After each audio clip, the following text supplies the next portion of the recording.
At 3:30, we got Utah, who's 3-1. Traveling to West Virginia, who's 2-2. Both these teams coming off rough weeks. Utah favored by 12.5 points on Fox.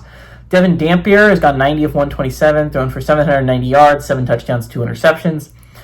Has 44 carries for 225 yards and a touchdown. And Ryan Davis had 29 catches for 241 yards and a touchdown. Nico Marchiol for the Mountaineers gone 66 and 98, thrown for 720 yards, 2 touchdowns, 2 interceptions.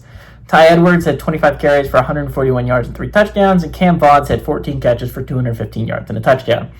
Utah's 2-0 against West Virginia all time. They played in 1964 and 2017, but never at West Virginia. So it's the first time they're going to the mountains to play West Virginia. Whittingham is 1-0 against the Mountaineers in his career here at Utah.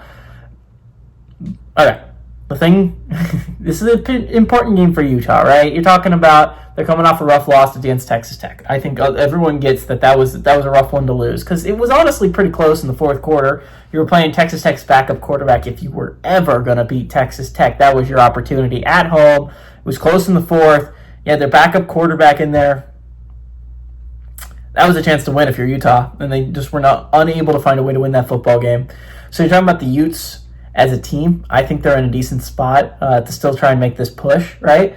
The schedule is very front-loaded, I will say, for Utah. After this game, they get a bye, but the week after that, they take on Arizona State, and the week after that, they take on BYU. Those are probably 2 of your harder games they have out there in your schedule. I will say later in the year, you do get Baylor, and you do get Kansas, but I would say those are secondary opponents.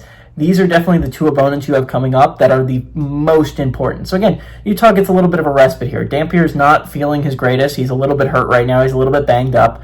But this is a great opportunity for him to get better. You're playing a bad West Virginia team, a team that looks to be bottom part of the Big 12.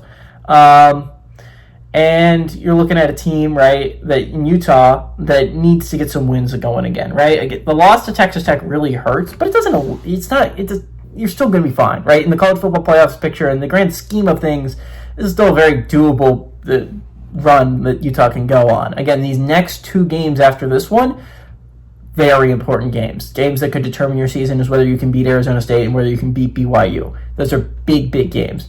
On the West Virginia side of things, you're just cooked if you're the Mountaineers. You play almost all the good teams, so you were probably cooked anyways. But the performance you put out there against Kansas, it's not going to be a performance that's good enough to win, I don't know, with any Big 12 games. I'm going to be honest with you. The Mountaineers are not a good team this year. I don't understand how they're only 12.5-point dogs. I understand they're at home. But the Utes actually have an offense. The West Virginia Mountaineers do not. I think that we saw last week what happened when they faced an offense that was pretty good, and it didn't go very well against Kansas. It went really bad. West Virginia's not a good team. This is going to be a blowout. Give me the Utes to go on the road and win and cover.